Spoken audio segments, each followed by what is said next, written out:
Welcome to HomeSide Chats. This is Andrea French, Executive Director for TAG, Transportation Advocacy Group. And for today's episode, we are joined by the City of Houston Chief Transportation Planner, David Fields. Welcome, David. Thanks so much, Andrea. Great to be here.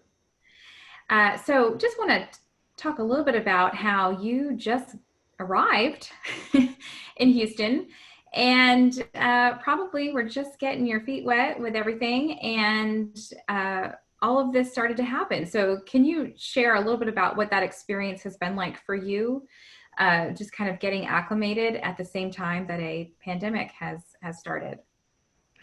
Certainly. It has certainly not been the beginning of my position here that I expected. I had a lot of goals and a vision for what I'd be diving into, and the great thing about planning is you always do it on two tracks. You go on what your long-term vision is and keeping everything moving, but you also have to adjust to what is going on today, right now. So in the transportation world, it means things like, how are people getting around when they're told to stay at home? Are they going out as much? Are they going out less? And we know they're going out less. So can we still make that safe for them? Can we use what we see out there today when they're going out less and start to put that in the planning for long term? So while it is not what I expected when I started, it has really been exciting. Yeah, so tell us a little bit about how you came to Houston and a little bit about your background, and what brought you to our city. Sure, so I'll start with my background. My grandparents were immigrants from Eastern Europe to Manhattan on the Lower East Side. And they loved it. They were so excited to be there. My grandfather worked at the counter of a delicatessen. My grandmother stayed at home. And when I got to know them when I was little, they would take me everywhere. We would take the subway places. We'd go all over the city. And then a little later, without thinking about it all that much, we weren't taking the subway much. We were still going places. We were taking the bus a lot of different places. And as a kid, that was still very, very exciting to me. And then a little later, we weren't taking the bus so much, and I realized they might take a taxi every now and then for something very important. They were on a fixed income, so it was a real splurge, but we would still walk around their neighborhoods, and that was how we explored. And then even a little later, they stopped walking to one side of the neighborhood. They only started going to the other side where the not as nice park was, the not as nice grocery store was, but it was still exciting, and I never really understood why until much later. And what they explained to me was when we started, they would take the subway, but then the subway steps were too much for them to walk down. So they just stopped using the subway. They never thought about complaining about it, or they would never imagine calling an elected official about it. What would they do? They were immigrants, they were happy to be there. And then they got to the point they couldn't walk up the 3 steps of a bus. And so they stopped doing that, but there were some things they still needed to leave their neighborhood for, so they started saving money just so they could go to doctor's appointments by taxi. Those had to be their splurge where they spent their money. Right. And so then we would walk around their neighborhood, and they were very happy. They could see their relatives and go to the community center. But then it got to the point, and this was the real turning point, where they couldn't cross the big street on one side of their neighborhood without the light changing while they were halfway through walking across the street. And they felt like they were going to be hit by a car, so they just stopped doing it. So they stopped going to that side, they started going to that other park and that other grocery store. And what finally dawned on me was all of those things are entirely in our control. It's completely fixable as long as we pay attention to it. So my mission and what I come to Houston to do is to create places that everybody can live and get around, including my grandparents. So I think that's such a fascinating story, and thank you for sharing, because you really take it kind of from point A until where you are today, and taking what you've learned and your experiences and really applying it to your work.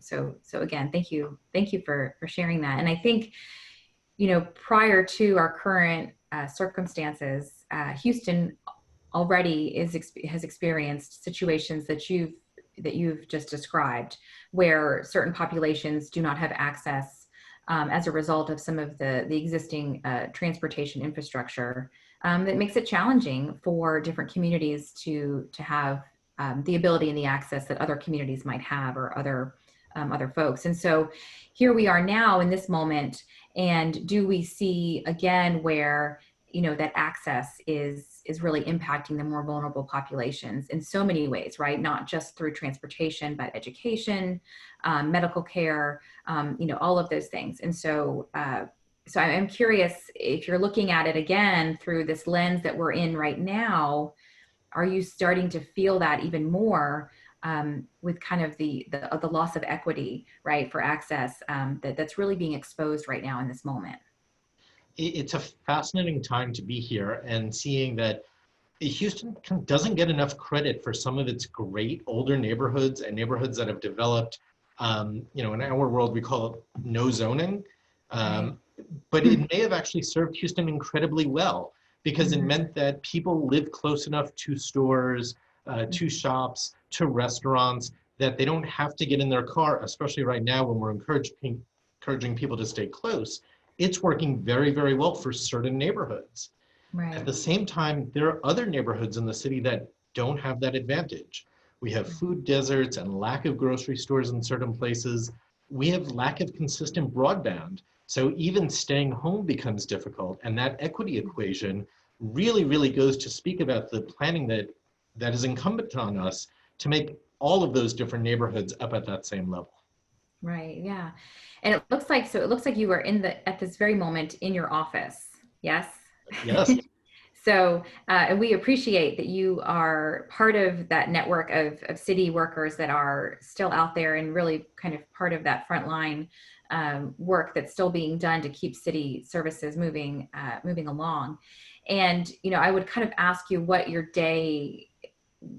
days look like now, and how different is that from your first few weeks on the job, or just prior experiences with work, right? Kind of how are your days flowing at this moment?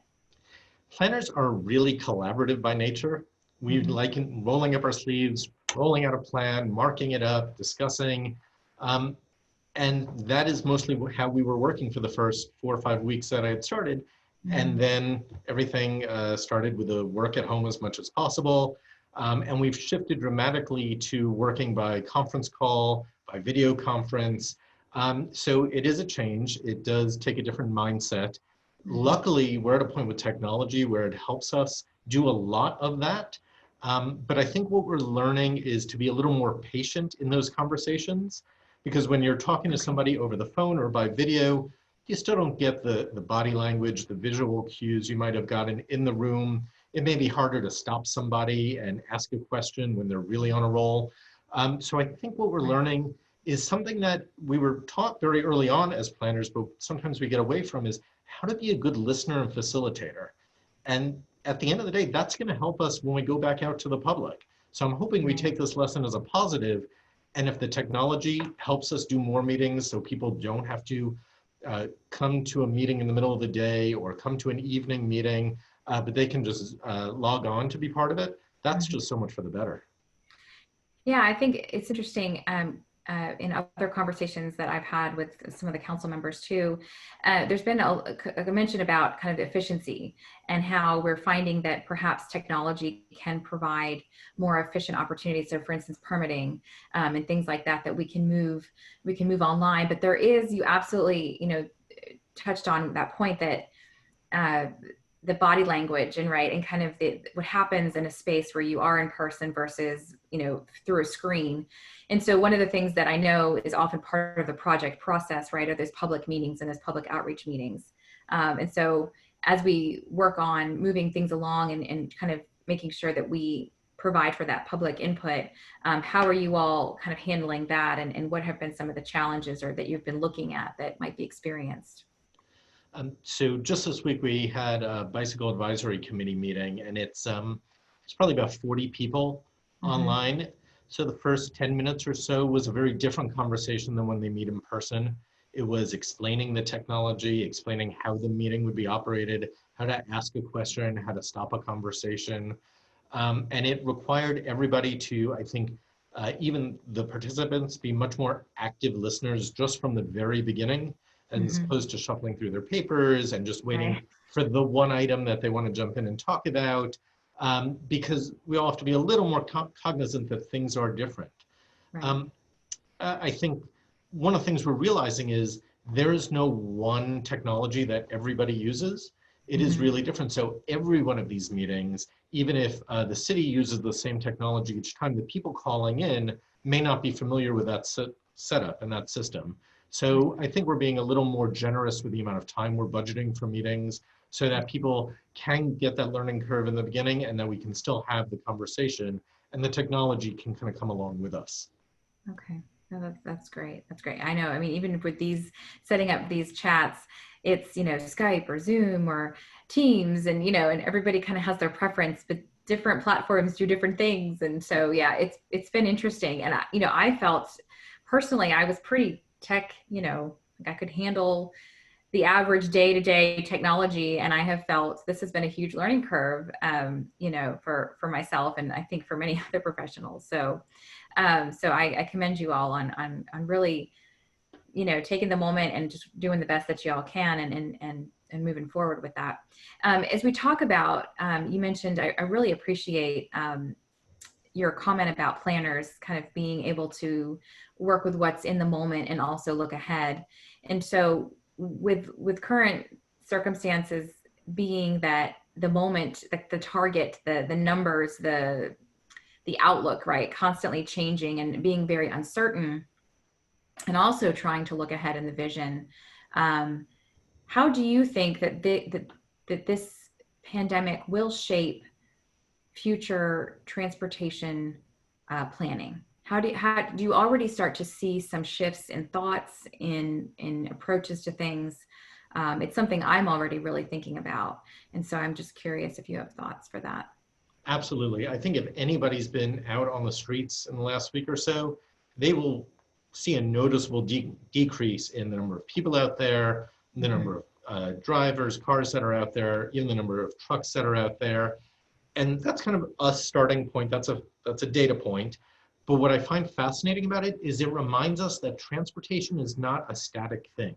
Mm-hmm. It does not mean that what happens today will necessarily happen exactly that same way in the future. And we have policies and levers and encouragements that we can push and pull to shift how people are traveling. And that's not a force of you must do this and Right. an edict from above, but really smart planning can start to say, well, maybe we can learn how to allow more people to work from home a bit and free up some capacity on our streets. And that's not a requirement, but a real great opportunity that says, let's break our mind out of, well, we're never going to stop it. It's been this way forever, and it will always be that way in the future, but we have some control over it. And that kind of shifts us into a proactive mindset, which is really what's exciting to me about planning. Yeah, no, I think, there's been so many comments, oh, there's no traffic, and say yes. However, it's the balance of congestion being a sign of a booming economy and life in of itself, right? But when does congestion start to kind of tip those scales and really stifle growth and economic development? And so, nationwide, starting to see some of that happening. And so how do we balance that investment in our roads?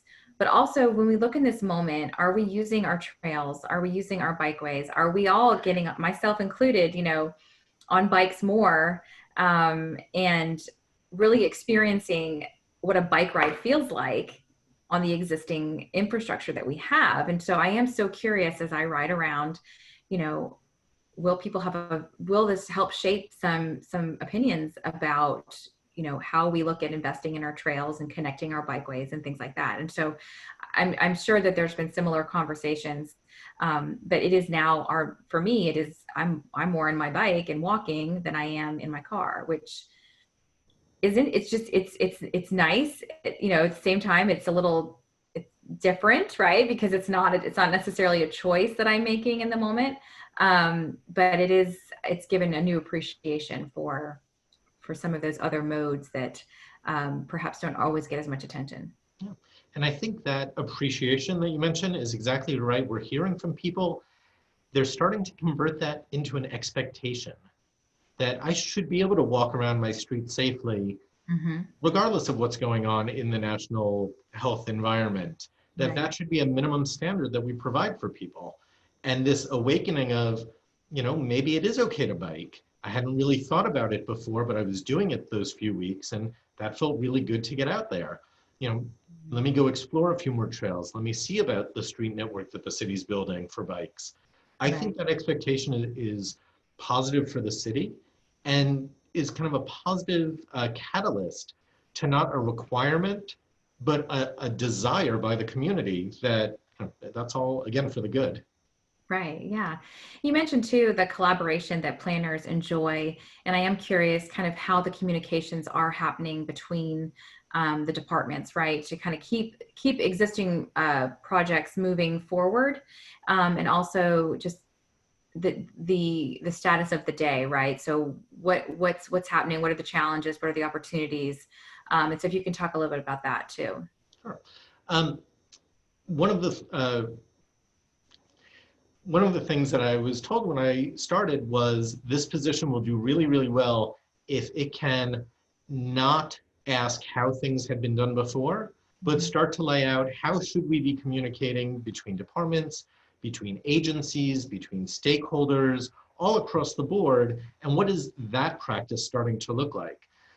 So honestly, I've been staying away from what did we do 4 months ago and what did we do a few years ago, but knowing what it is out there right now that we don't necessarily have the capacity to walk into everybody else's office, how do we know, how do we remember and remind ourselves to pick up the phone?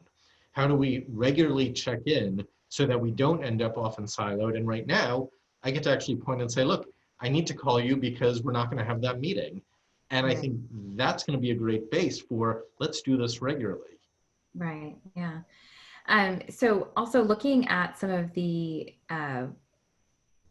the look at some of the different modes, right? There's been a concern um, voice that some of this will negatively impact, mass transit because people now see that as, in this moment, kind of more of a risk type mode for transportation. Um, but at the same time, is it are we seeing Metro really with the communication and the worker safety and the commuter safety. And so I was just curious if you had any thoughts on that piece of what's currently happening. It's definitely a tough position. Transit by its nature is most effective when a lot of people are using it. Right. And right now, the direction is try not to be out there using the exact same thing at the exact same time, which is the opposite. Right. Um, I live just a few miles away from downtown. I take the 82 bus in every single day. And the bus has continued to operate. It is on a reduced schedule, but it's been very clear what that schedule is. It hasn't made it any harder for me to get to work or get home. As somebody brand new to Houston, I found that really, really, I was very appreciative of that, that I didn't need to now figure out a new way to do these things I had just figured out, but that Right. the system was there for me, recognizing this additional kind of burden or factor that they had to deal with. Um, Right. I gotta say, the drivers who we are now further away from, you don't walk in through the front door, have Mhm. been so friendly. They want to know, they want you to know that they're still there, that even though Mhm. you're not walking past them, that they are part of that operation. It's been a very welcoming way to do it, and it's got to be really hard for them. They are Right. probably pretty vulnerable in that position, Mhm. and yet they're out there every single day. They're deemed essential workers, and they're stepping up for it, and I give them a lot of credit for that. Well, thank you for that. I think, we are in some ways, so siloed in our homes, in our offices right now. And so part of the reason why I wanted to do this series was to be able to really give people a really good in-depth look at how things are being handled from kind of on the front lines, right? Because we know that things are still happening. Our trash is still being collected. Public works are still doing it. There's still resurfacing happening. There's a lot of the transportation and construction projects that are still going on, but we're not really able to see it as much because we are so disconnected. So, and even if I'm not riding public transportation, I'm seeing glimpses of it on social media, but I'm really not experiencing it. And so I appreciate you sharing that. Um, I was also curious, personally, how all of this has impacted you. A move is no easy task. And, it probably takes about, at least 6 months to kind of get adjusted. So I am curious how this has impacted you personally as well. It is not where I expected to be spending so much of my time. Hmm. Um, Thinking about things, my wife and I and our dog, we love going out into parks. Every evening, when I get home in time, we take a long walk. And we started doing that right when we got here, and we explored Memorial and Herman Park, which we'd been to several times, and Buffalo Bayou. Um, and then as things started, it was discouraged, you shouldn't be out in places where if you don't need to be, so that we haven't been able to do that as much. So we've been staying closer to home. We have been walking around where it can just be the two of us with our dog and kind of keeping that social distance from everybody else. But what we're finding is the neighbors that we hadn't met yet are Hmm. spending a little more time out on the sidewalk, or just not running in the door, because I think people are feeling a little disconnected, feeling maybe a little lonely from people they know. So even from 6 feet away, they're appreciating that chance to talk. For us, that's been a real boon, because these people that we may not ever have gotten a chance to know Right.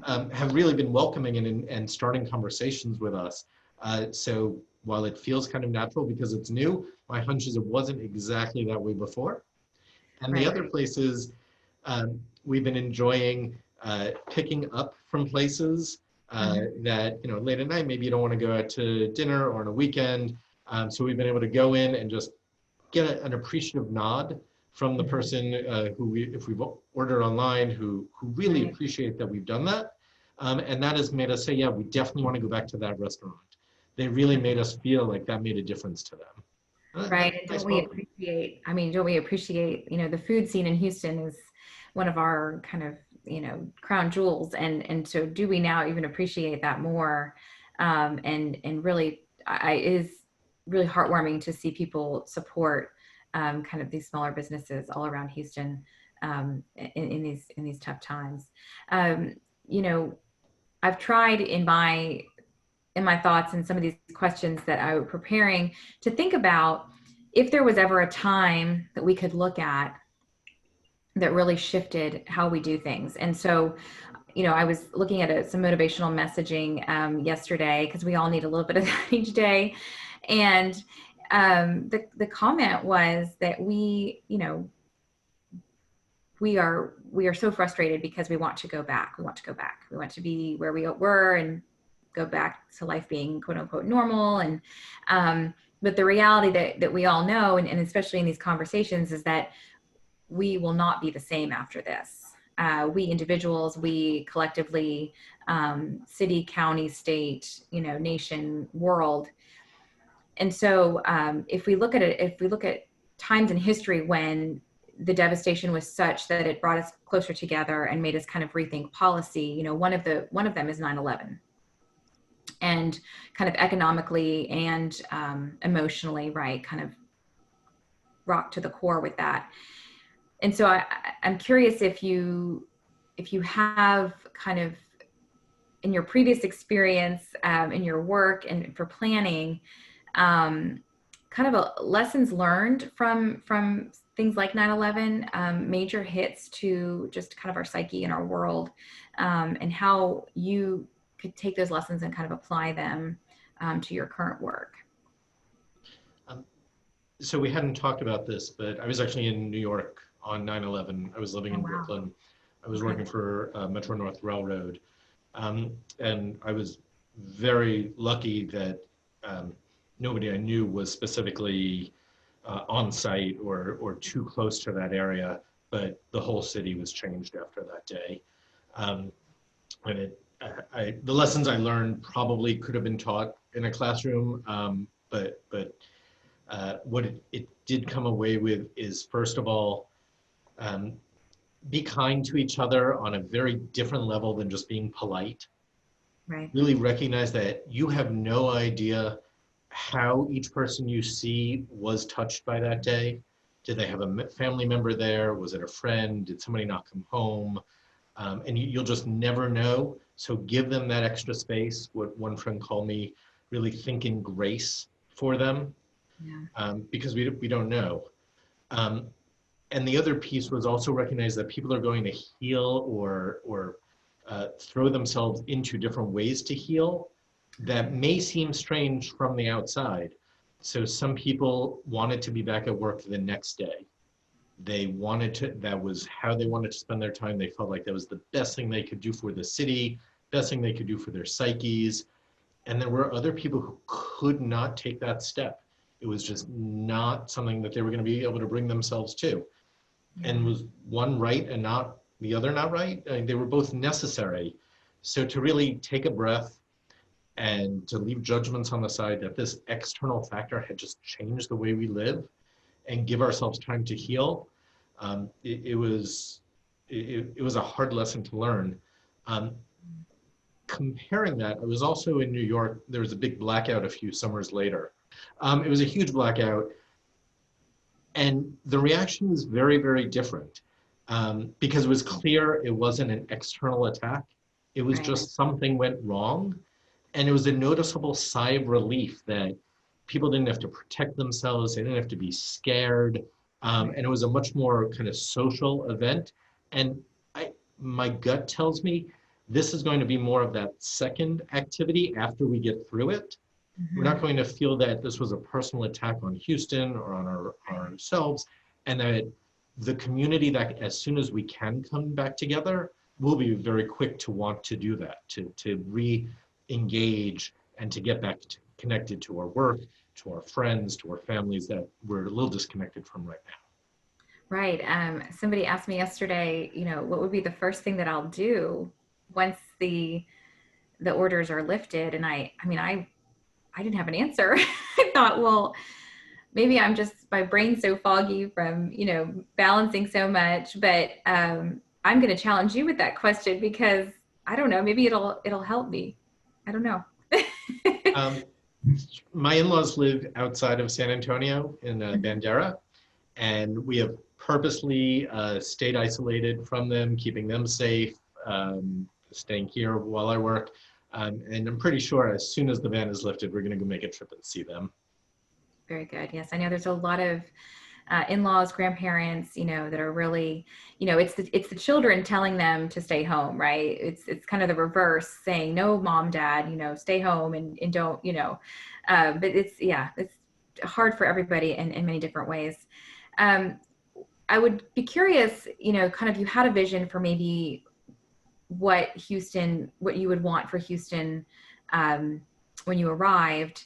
And perhaps it's very similar. But I am curious kind of what you feel is a good vision for us to kind of look towards, because we do need some of that right now, things to look forward to. So I don't know if you had any thoughts on that. So very much like my grandparents, my vision for Houston was everybody should be able to cross the street safely. At the very basic level of transportation, if Mm-hmm. we're not offering that, we're kind of missing the point. And so everywhere I've gone to work, that has been my starting point, and that was the first step when I got here. And take a hard look about where that isn't happening. Is it by community? Is it by street? And there's been a lot of work already going on that, but understanding that that's an obligation to the city, that in some ways it's a civil right. If we are part of a society, we should be able to use our streets equitably across everybody, and that starts with crossing the street. So I do hope that everybody getting out and walking more and biking more, and even driving more, but feeling like it's a little less fast on the street, just driving a little, because there is maybe less of a time constraint or less congestion. Learning those things and starting at that point of that's what we'd like to provide, a place Right. where everybody can get around by all these different modes. That'd be a pretty great vision to be able to accomplish. No, I agree. I think one of the focuses of TAG too is in this moment to talk about how infrastructure is continuing to move us. So the larger scale, right? So our roads, our rails, still shipment of goods, medical supplies, and things like that. Our ports, right? Absolutely necessary. But at the same time, we're just seeing, this uptick in all of the other modes that are more around our homes and our communities, and seeing the value in that. And so it is not an easy task. But the balance of that is yes, I would agree, is a true vision for Houston. And if ever we've been given a moment to see what that feels like, it's probably this moment. So, I do agree with you. As we look towards kind of the next phase, or wanting to climb out of the current conditions that we're in, and we talk about being able to connect with one another, my sense is that it will be gradual, that we won't go from, the stay at home until the next month we're gathering in, 1,000-person spaces. So I think it will be more gradual. And then also, as we pull ourselves through this pandemic and we look towards the other side of things, what would be some things that you would want TAG to focus on in support of some of that vision? So the first one, and the timing is pretty miraculous. I'm sure you're all aware, census is being counted right now. April 1 was Census Day, and people still have time to fill out their census forms and respond. It is so important to the region that everybody be counted.